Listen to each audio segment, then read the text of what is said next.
Saudara, untuk mengulas bantahan polisi soal gas air mata yang menyebabkan jatuhnya korban di tragedi Kanjuruhan Malang, kami sudah bersama dengan Ketua Umum Paguyuban Supporter Timnas Indonesia Ignatius Indro dan penasehat ahli Kapolri Hermawan Sulistyo atau Prof Kiki. Selamat petang Prof Kiki, selamat petang Bung Indro.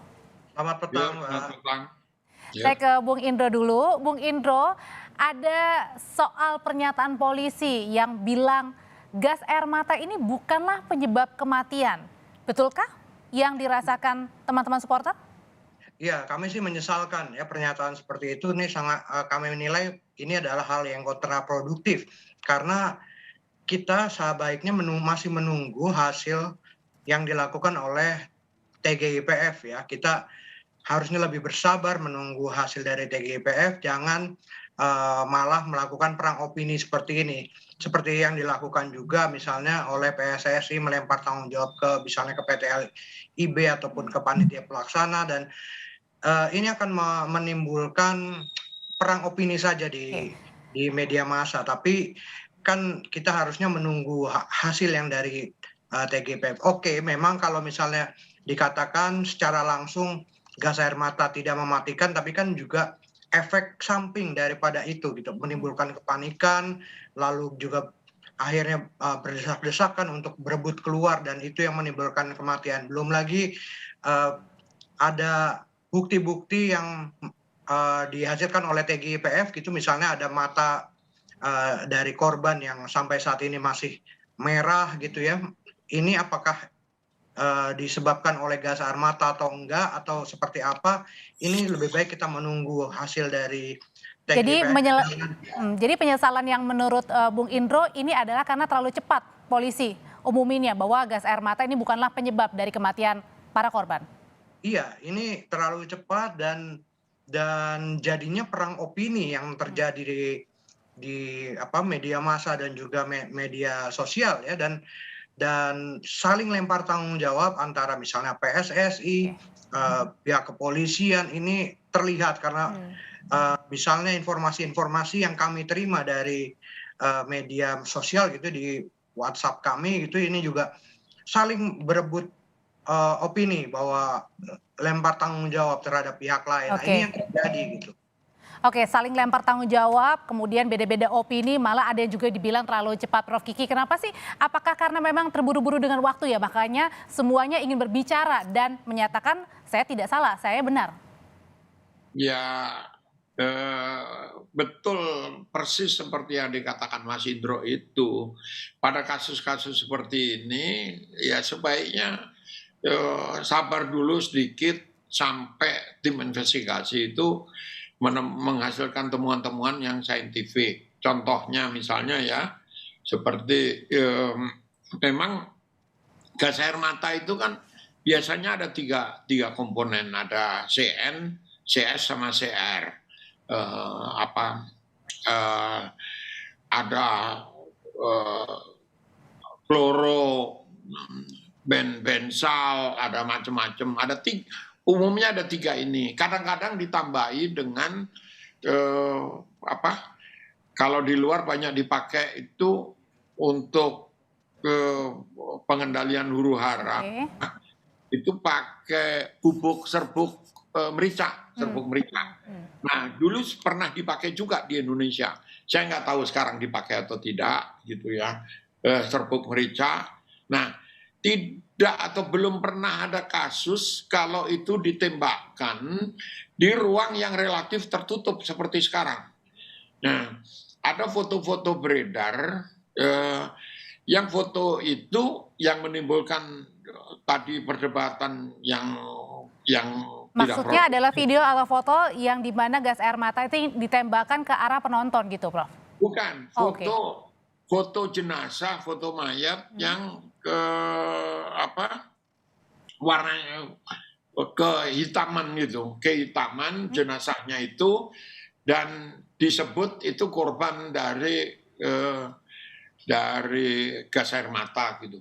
Bisa ya, bisa tidak gitu ya. Kalau gas air mata yang biasa kita temui, saya 25 tahun di jalanan ya berhadapan dengan gas air mata seperti itu biasanya hanya pedih di mata, memang hanya pedih. di mata gitu ya. Karena ruangnya terbuka. Ini kan untuk membubarkan Baik. massa. Oke. Yang jadi problem di Kanjuruhan ini kan ruangnya tertutup, orang nggak bisa keluar. Nah, kalau di tribun ditembakin itu efeknya seperti apa? Kita memang belum tahu. Jadi lebih baik nunggu hasil penyelidikan aja duduk gitu. Oke, kalau dari supporter sendiri, Bung Indro, pasti kan banyak juga ya supporter bercerita pada saat itu, memang pada saat ditembakkan sendiri, apa yang teman-teman supporter rasakan? Karena tembakannya atau karena merasa pedih, jadi berhamburan keluar pengen cepet-cepet untuk menyelamatkan diri nih? Iya, yang pasti di situ teman-teman supporter ketika mendapat gas air mata itu panik ya. Dengan kepanikan tersebut, mata perih dan lalu juga terjalnya pintu keluar ya, terjalnya tangga pintu keluar. Nah, ini kan yang dirasakan bahwa bahkan ya seperti Prof. Kiki katakan, efek dari gas air mata yang ditembakkan di dalam ruangan itu seperti apa. Ketika dulu saya 98 aja, saya kadang-kadang terkena gas air mata nggak bisa ngelihat gitu ya. Apalagi di dalam ruangan dia tidak bisa melihat tangga yang terjal. Oke. Akan berbahaya gitu efeknya, bisa jatuh, bisa menginjak. Oke, jadi maksudnya Bung Indro adalah karena pemicunya gas air mata menyebabkan supporter ini panik, lari berhamburan, makanya tadi ada yang jatuh, kemudian ada yang pengen buru-buru keluar begitu, dan itulah yang akhirnya menyebabkan banyak korban. Betul sekali Mbak. Jadi banyak sekali yang memang saat itu panik karena ditembakkan ke arah tribun ya. Ini supporter yang begitu panik dan berusaha keluar, dan pintu keluarnya kan kecil dan begitu terjal ya. Ada yang jatuh, ada yang juga terinjak-injak, ada juga yang kehabisan napas ketika di ruangan sempit dia berhimpit-himpitan gitu. Itu yang menyebabkan terjadinya banyak korban. Nah, ini yang sebenarnya belum lagi yang dikatakan ada gas air mata yang kadaluarsa seperti apa. Ini kan harus dibuktikan secara saintifik gitu ya, seperti yang Prof katakan.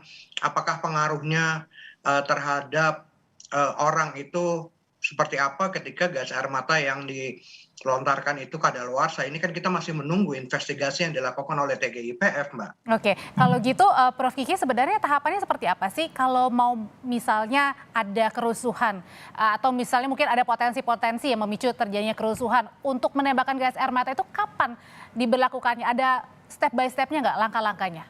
Itu untuk membubarkan massa, Mbak. Untuk membubarkan massa di ruang terbuka. Nah, kalau ruang tertutup, orang jadi choke ya, nggak bisa bernapas. Sehingga kalau dokter kan hanya melihat dari segi sainsnya, dari segi kalau orang meninggal tuh kenapa sih gitu. Orang meninggal bisa karena kehabisan napas, tapi kehabisan napas itu kan bisa juga karena ada gas air matanya gitu. Karena tadi disebutkan Mas Indro, memang kita itu sesak kalau ada gas air mata. Biasanya kan kawan-kawan dulu nutup pakai Ada yang khusus gitu ya Mas ya, Prof ya? Kain yang dibasahi, lalu gas itu sebetulnya bisa ditangkap, tapi kan panas itu harus ditangkap pakai kain, dilempar balik aja gitu. Tapi kalau ada ribuan orang, dan tertutup juga. Kenapa? Ya, kalau ada ribuan orang tertutup juga, artinya? Ya, artinya orang pelepakan. Kalau orang Jawa bilang pelepakan, dan orang pelepakan itu bisa meninggal karena itu. Nah, dari segi forensik medisnya hanya ya orang meninggal karena sesak itu, tapi penyebabnya kenapa kan masih belum tahu. Jadi lebih baik jangan ribut lah. Kita sudah prihatin begini, banyak korban kok masih berdebat, masih ribut, saling salah menyalahkan. Tadi Mas Indro kayak gitu, bener itu. Saling salah menyalahkan. Polisinya dicopotin nanti pasti diproses. Pasti diproses kalau memang ditemukan kesalahan.